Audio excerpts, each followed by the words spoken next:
Le péché de la chair, en effet, dans l'Église, quand on en parle depuis même avant le 19e siècle, sans doute désigne tous les fautes concernant la sexualité. Mais dans son origine, on le voit dans Saint Paul, l'origine du christianisme dès le 1er siècle, il oppose la chair et l'esprit. La chair, c'est la condition humaine pécheresse, nous le sommes tous. L'esprit, c'est cette humanité sauvée par le Christ. Alors nous recevons justement l'Esprit Saint qui nous sanctifie, ce qui ne veut pas dire qu'on ne redeviendra pas dans des fautes de la chair, mais nous sommes non sauvés.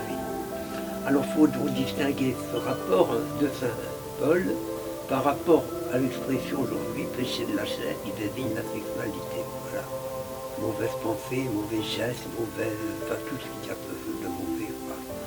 Il y a peut-être une interprétation, mais il faut dire que tous les textes bibliques, tout quand il s'agit de récits de l'Ancien Testament mythiques, c'est un mythe, la création d'Adam et Ève.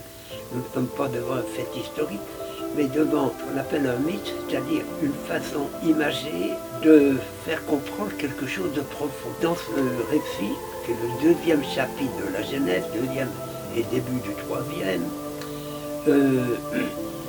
quand Ève eut mangé le fruit, mais qui était le fruit de la connaissance du bien et du mal, Dieu qui vient les voir comme s'entretenant avec lui le soir, à la fraîcheur du crépuscule, il ne les trouve pas. Où es-tu?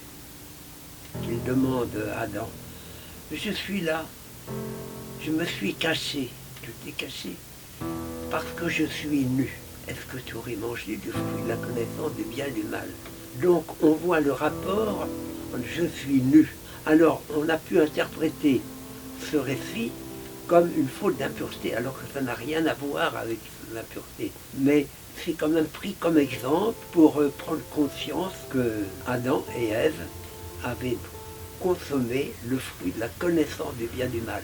Voilà, ça, mais c'est une interprétation que l'Église reconnaît quand même, hein. Mais l'attacher à la sexualité, c'est quand même lui donner une place qu'il n'y avait pas forcément au début.